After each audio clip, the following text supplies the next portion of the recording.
Hello friends, welcome back to CMA Asan. இப்போ நம்ம பார்க்க போகிறது கிளாஸ் 1 ஆஃப் அக்ரிகல்ச்சரல் இன்கம். இது study note 3 of CMA into direct டாக்ஸேஷனில் இருக்குது. அக்ரிகல்ச்சரல் இன்கம்னா என்ன, அதோட டாக்ஸபிலிட்டி என்னென்ன அப்படின்னு பார்க்க போகிறோம்.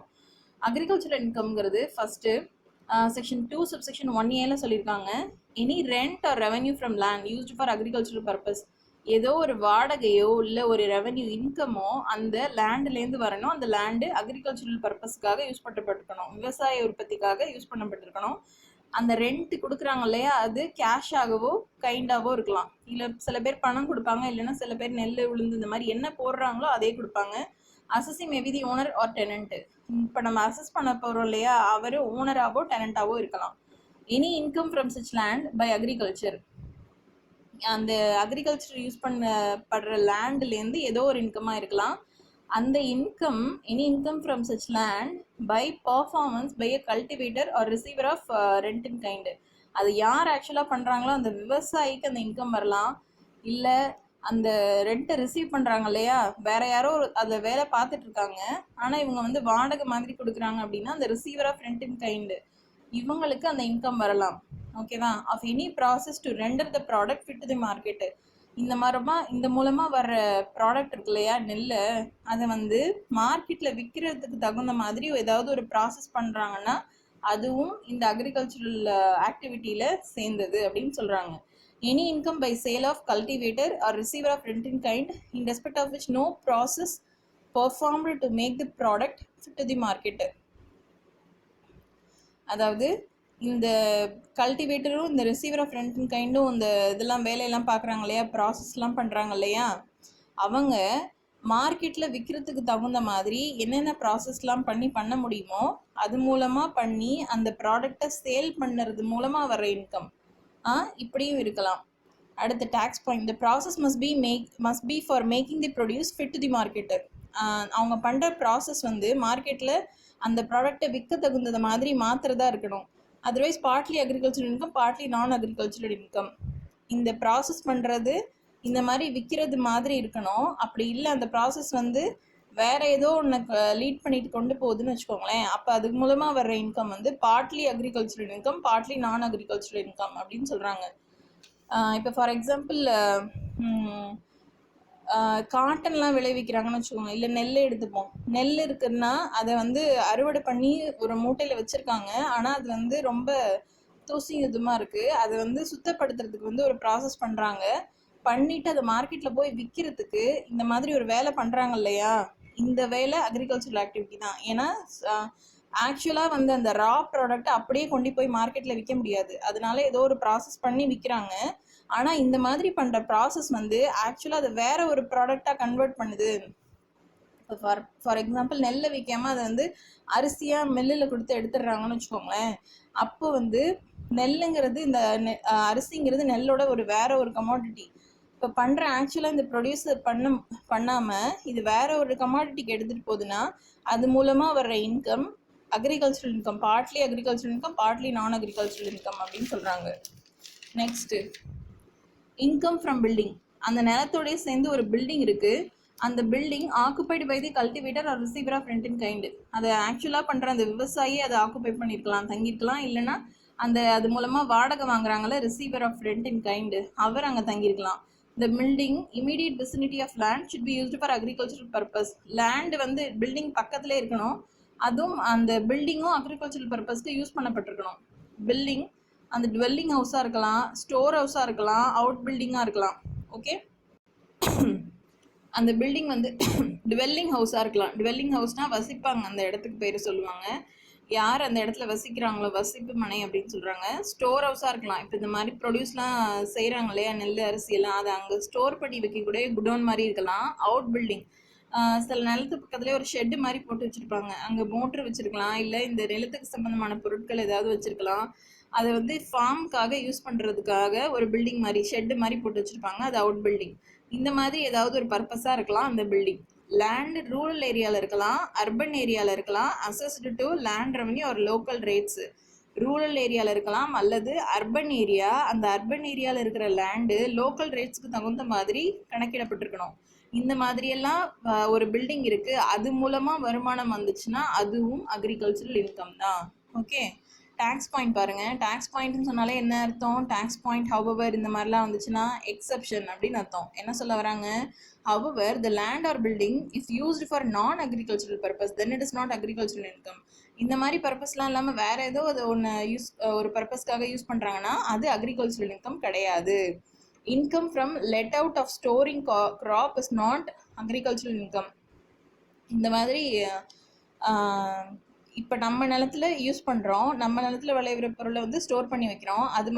அது மட்டும் இல்லாமல் வேற ஏதோ ஒரு கிராப்பை வந்து வேற ஒருத்தரோட கிராப்பை அந்த மாதிரி ஸ்டோர் பண்ணி வைக்கிறதுக்கான ஒரு குடோன் மாதிரி யூஸ் பண்ணிட்டு இருக்கோம் அப்படின்னா அது நம்மளோட அக்ரிகல்ச்சரல் பர்பஸ் கிடையாது, அது நாட் அன் அக்ரிகல்ச்சரல் இன்கம். அடுத்து building should be owned or occupied by the land owner. அந்த பில்டிங் வந்து லேண்ட் ஓனர் கண்டிப்பாக அதை ஓன் பண்ணியிருக்கணும், ஆக்குபை பண்ணியிருக்கணும். அப்படி இல்லை கல்டிவேட்டராக இருக்கிற பட்சத்தில் அந்த விவசாயி இல்லைன்னா அது மூலமாக வாடகை வாங்குறாங்கல்ல அவங்க அதை ஆக்குப்பை பண்ணியிருந்தா மட்டுமா போதுமானது. ஓகேவா? பில்டிங் லேண்ட் ஓனருக்கும் அந்த கல்டிவேட்டர் ரிசீவருக்கும் டிஃப்ரென்ஸ் பார்த்துக்கோங்க. லேண்ட் ஓனர் இந்த இருக்கார் இல்லையா, அவர் அதை கண்டிப்பாக ஓன் பண்ணியிருக்கணும், இல்லைன்னா ஆக்குப்பை பண்ணியிருக்கணும். இல்லைன்னா கல்டிவேட்டர் ரிசீவராக இருந்தாங்கன்னா அவங்க அதை ஆக்குப்பை பண்ணியிருந்தா மட்டும் போதுமானது. இதுலேயே சில நோட்ஸ் கொடுத்துருக்காங்க. Profit on transfer of agricultural land. அந்த அக்ரிகல்ச்சரல் லேண்டை வித்துட்டது மூலமாக கேபிட்டல் கெயின்ஸ் வருது, அது not an agricultural income. Okay, nexus between agro activity and agro income must be close nexus between agro activity. Na agroனா agricultural தான் சுருக்கி எழுதியிருக்கேன். Between agro activity and agro income by way of sale of a commodity which is different from raised and produced is not an agricultural income. நான் ஏற்கனவே சொல்ல மாதிரி இந்த agricultural activity இருக்கு இல்லையா, நீங்க பண்றது அது அந்த அக்ரிகல்ச்சரல் ப்ரொடியூஸ்க்கு ரொம்ப நெருக்கமானதா இருக்கணும். ஃபார் எக்ஸாம்பிள் இப்போ வந்து பருத்தி விளைவிக்கிறாங்கன்னு வச்சுக்கோங்க, பருத்தியை விளைவிச்சு அதை வந்து விற்க தகுந்ததாக ப்ராசஸ்லாம் பண்ணி ஆக்டிவிட்டியெல்லாம் பண்ணி போய் டைரெக்டாக மார்க்கெட்டில் பருத்தியை விற்றா அந்த ப்ராசஸ்க்கு பேர் அக்ரிகல்ச்சரல் ஆக்டிவிட்டி தான். ஆனால் நீங்கள் அந்த பருத்திலேருந்து நூல் எடுத்து அதுலேருந்து ஒரு சட்டை தைச்சு அந்த சட்டையை போய் விற்கிறீங்கன்னா அது அக்ரிகல்ச்சரல் ஆக்டிவிட்டி கிடையாது. ஏன்னா நீங்கள் அந்த முதல்ல சொன்ன மாதிரி பருத்தியை ராவாக கொண்டு போய் விற்கிற அளவுக்கு அங்கே ஒரு மார்க்கெட் இருக்குது. அப்படி இல்லாமல் நீங்கள் வேற ஒரு ப்ராடக்டாக மாற்றி கொண்டு விற்கிறீங்கன்னா அதுக்கு பேர் அக்ரிகல்ச்சரல் ஆக்டிவிட்டி கிடையாது. ஓகே, அதனால க்ளோஸ் நெக்ஸஸ் இருக்கணும். Law does not define agricultural purpose operations but supreme court defines. Law வந்து அக்ரிகல்ச்சரல் ஆப்ரேஷன்னா என்ன அப்படின்றத சொல்லலை, ஆனால் சுப்ரீம் கோர்ட்டில் ஒரு கேஸ்லாம் மூலமாக நம்மளுக்கு தெரிய வருது. இது என்ன, commissioner of income tax versus Raja Binoy Kumar Sahasroy. இது ஒரு கேஸ்லாம். இதுபடி அவங்க இந்த ஆக்டிவிட்டின்னு சொல்கிறாங்கல்ல அக்ரிகல்ச்சரல் ஆக்டிவிட்டி, அதை ரெண்டாக பிரிக்கிறாங்க. என்னென்னா பேசிக் ஆப்ரேஷன், ஃபஸ்ட்டு நீங்கள் முதல்ல இந்த நிலத்தை உழுது விதையெல்லாம் போட்டு இதெல்லாம் பண்ணுவீங்கல்ல, நாற்று நட்டு, இதெல்லாம் பேசிக் ஆப்ரேஷன். இதில் அதுக்கப்புறமா சப்சிக்வெண்ட் ஆப்ரேஷன்லாம் இருக்கும்ல, நீர் பாய்ச்சறது, களை எடுக்கிறது, அறுவடை பண்ணுறது, இதெல்லாம் சப்சிக்வெண்ட் ஆப்ரேஷன். இதில் டாக்ஸ் பாயிண்ட் ஒன்று சொல்கிறாங்க, spontaneous growth from land it self is not basic operation. நீங்கள் இந்த மாதிரி எதுவுமே பண்ணாமல் விதை அதில் விழுந்து தானாகவே அது முளைச்சி வருது, நீங்கள் எதுவுமே பேசிக் ஆக்டிவிட்டி அதில் பண்ணலைன்னா அதுக்கு பேர் பேசிக் ஆப்ரேஷன் கிடையாது. நீங்கள் என்ன ஒரு ஆக்டிவிட்டி எம்ப்ளாய் பண்ணுறீங்களோ அதை பொறுத்து தான் அது பேசிக் ஆப்ரேஷன் சொல்லுவாங்க. தானாகவே ஸ்பான்டேனியஸாக ஒரு க்ரோத் இதில் இருக்குது, அந்த ஈல்டு அந்த லேண்டில் இருக்குது அப்படின்னா அது பேசிக் ஆப்ரேஷன் கிடையாது. ஓகே, பேசிக் ஆப்ரேஷனுக்கும் சப்சிக்வெண்ட் ஆப்ரேஷனுக்கும் அர்த்தம் புரிஞ்சுக்கோங்க. அடுத்து அர்பன் ஏரியா. அர்பன் ஏரியானா என்ன சொல்லியிருக்கேன்னா, land situated within the jurisdiction of municipality. ஒரு கிராமத்தை பொறுத்த வரைக்கும் இல்லை ஒரு நகரத்தை பொறுத்த வரைக்கும் municipality, cantonment board, town committee, இந்த மாதிரி ஏதோ ஒரு பேர் வச்சுக்கோங்க. அதில் அதோட சுற்று வட்டாரத்துக்குள்ள அந்த முனிசிபாலிட்டியோட சுற்று வட்டாரத்தில் பாப்புலேஷன் 10,000க்கு மேற்பட்ட மக்கள் இருக்காங்கன்னு வச்சுக்கோங்க. அப்போது அது urban area situated within the jurisdiction of municipality and population of 10,000 or more இப்படி இருந்தாங்கன்னா அது அர்பன் ஏரியா. ஆர் அப்படி இல்லை, in an area within the distance measured aerially, அப்படி இல்லைன்னா என்னென்னு சொல்கிறாங்க பாருங்கள், முனிசிபாலிட்டியோட பாப்புலேஷன் 10,000க்கு மேலே இருக்குது, 10,000க்கு மேலே இருக்குது, 1 லட்சத்துக்கு கீழே இருக்குது. அதாவது 10,000லேருந்து 1 லட்சத்துக்குள்ளே இருக்கிற பாப்புலேஷனுக்கு ஏரியா டிஸ்டன்ஸ் எவ்வளோ இருக்கணும், முனிசிபாலிட்டிலேருந்து 2 கிலோமீட்டருக்குள்ளே இருந்துச்சுன்னா அது அர்பன் ஏரியா. அதே மாதிரி 1 லட்சத்துலேருந்து 10 லட்சத்துக்குள்ளே இருந்துச்சுன்னா அது அப் டு 6 கிலோமீட்டர்ஸ் வரைக்கும் இருக்குது அப்படின்னா அது அர்பன் ஏரியா. 10 லட்சத்துக்கும் மேலே இருக்குன்னா அப் டு 8 கிலோமீட்டர்ஸ் வரைக்கும் இருக்குன்னா அது அர்பன் ஏரியா. ஓகே, இதை புரிஞ்சுக்கோங்க. இதை வச்சு நம்ம வந்து பின்னாடி ஒரு சம் போடு வரும். அடுத்து டேக்ஸ் பாயிண்ட் பாருங்கள்.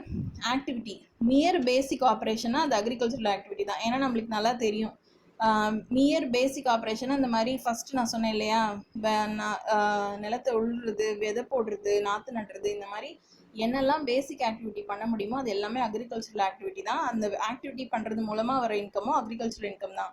மியர் சப்சீக்வெண்ட் ஆப்ரேஷன், பேசிக் ஆப்ரேஷன் எதுவும் பண்ணாமல் சப்சீக்வெண்ட்டாக ஒரு ஆப்ரேஷன் நீங்கள் பண்ணி அது மூலமாக இன்கம் வந்துச்சுன்னா அது அந்த ஆக்டிவிட்டி வந்து நாட் அக்ரிகல்ச்சரல் ஆக்டிவிட்டி. அது மூலமாக வர income not an agricultural income. Subsequent operation together with basic operation ரெண்டையுமே பண்ணிங்கன்னா அது அக்ரிகல்ச்சரல் ஆக்டிவிட்டி தான். ஏன்னா இதுதான் பேசிக்காக நீங்கள் அக்ரிகல்ச்சரல் ப்ரொடியூஸை உருவாக்குறதுக்கு உதவ போகுது. இது சப்சீக்வெண்ட் ஆப்ரேஷன் இருக்கலாம், இல்லாமையும் கூட இருக்கலாம் சில கேஸில். ஆனால் இது ரெண்டையும் சேர்ந்து பண்ணிங்கன்னா அது அக்ரிகல்ச்சரல் ஆக்டிவிட்டி, அக்ரோ ஆக்டிவிட்டி. வெறும் இதை மட்டும் பண்ணிங்கன்னா நாட் அன் அக்ரிகல்ச்சரல் ஆக்டிவிட்டி. இதோட இந்த கிளாஸ் முடியுது. அடுத்து இந்த கிளாஸ் இந்த சாப்டர் சீக்கிரமாக முடிச்சிடலாம். ரொம்ப சின்ன சாப்டராக தான் இருக்குது. ஸோ தொடர்ந்து ஃபாலோ பண்ணுங்கள் ஃப்ரெண்ட்ஸ். பாய்.